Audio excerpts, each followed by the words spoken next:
Hello guys and welcome to How to Socials. In this video I'm going to show you how to enable split screen on your Android device.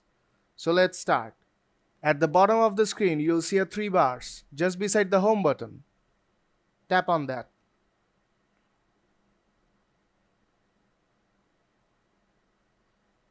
And you'll see all your recent apps here. Now long press on one app and tap on Open in Split Screen View and select other one. Now here you can see I am able to watch a video on YouTube and scroll on Facebook simultaneously.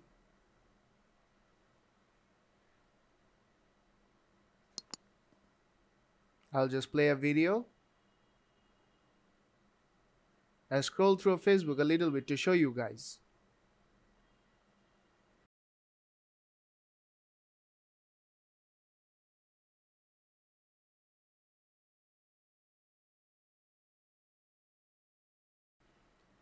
You can also resize the screen views. Or you can close a window by simply swiping up or swiping down. Or you can directly press the home button. So if this video helped you out, then don't forget to leave a like and see you in the next tutorial.